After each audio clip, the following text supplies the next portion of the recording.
Hi everyone, I'm David Aragona, and I'm going to take an in-depth look at my TimeformUS Highlight Horse on Thursday's card at Aqueduct. It's the third race on the card, maiden special weight, going 6.5 furlongs for 3-year-old and older runners, and it's a pretty interesting field. Not the strongest maiden special weight you're ever going to see. Let's start by taking a look at the TimeformUS preview screen, where the number 5 horse, Allen's Argument, is likely to be the favorite. I pegged him at 8 to 5 on the morning line. We'll look at him in a little bit, but this is a race where you've got some horses coming up out of maiden claiming races. A couple of horses who have already been at the maiden special weight level and haven't yet run for the tag. It's interesting to compare the two to each other. But before we get to the form, let's look at the TimeformUS pace projector for this race, because I think it's something you have to discuss. You see the number 4 Inksblots projected to be on the lead over the number 1 Irish Roar and your favorite, the number 5 Allen's Argument. I do think this is a race that could feature some pace. We don't characterize maiden races in the TimeformUS pace projector as favoring any particular running style. We don't show the red bar for fast pace or favoring on or near the lead when it's a maiden race, because a lot of horses don't have a lot of form in maiden races. But this could be a spot that could feature some pace, because the number 4 Inksblots, he's kind of like a quarter horse, just runs off to the lead and kind of stops at the end of his races. The number 1 Irish Roar always wants to be forwardly placed, and I think we're going to get some more speed out of Allen's Argument this time as he makes his second career start. And let's take a look at Allen's Argument's PPs, because I think he is the horse to beat in this race. Just made that one career start last month at Aqueduct, earned a respectable 90 TimeformUS speed figure that day. Now, that was not the toughest race in the world, but it was certainly tougher than this spot, because the winner that day, Some Sound, is pretty good. In his prior start, he had been second to the stakes-bound Free Enterprise. The runner-up in that race, Long Term Thinking, is a Chad Brown horse that appears to have a future. Allen's Argument finished far behind them, losing that race by 8 lengths, but I thought he stayed on pretty well to be fourth. He had to alter course in the stretch, never really quit running, chased an honest pace that time, so I think he'll be relatively close once again. He comes in off 2 bullet workouts since that race, so he's probably going to be a little bit sharper in his second start for Danny Gardner, whose horses typically do well with a race under their belts. So I've got no problem with this horse. The only knock against him is that he's going to be a relatively short price, and most people are going to bet him, assuming that he's going to improve, and that's not always a given.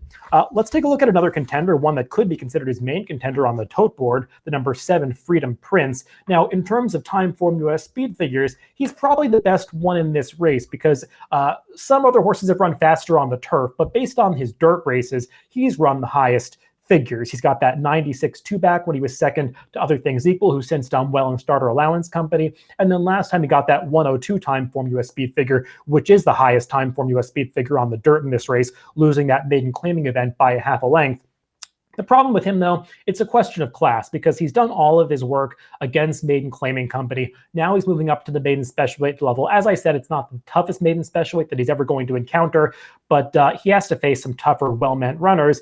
Furthermore, he's been successful routing, and now he's got to cut back to the 6.5 furlong distance. I'm a little bit skeptical of that, because he's not always the sharpest horse from the gate. So if he doesn't break well this time, he could find himself behind those speedy horses that I highlighted in the pace projector. And I'm not sure that's really his running style, so we'll see how Freedom Prince's trip works out. My top pick and my TimeformUS Highlight Horse is the number 6 Punchline.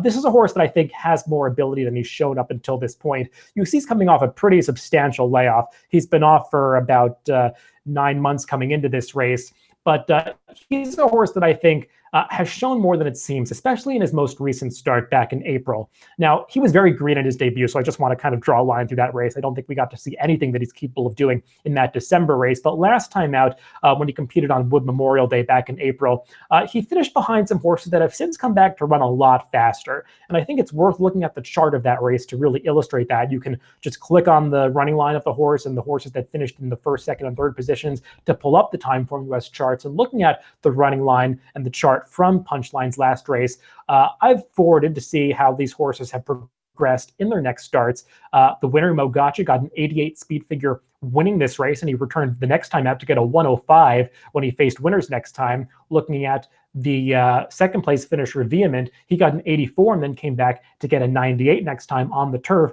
And then also the 5th place finisher, Lebec, he got a 68 when he ran against Punchline, came back in his very next start and got a 95 TimeformUS speed figure, 27 points higher. So what all that evidence says to me is that this is a horse that might have run in a race that's a little bit better than the speed figures indicate, because you also see a similar phenomenon going on with the buyers, where the buyer for this race was low, but horses have also come back to run much faster in their subsequent starts. Punchline last time, he was even still pretty green.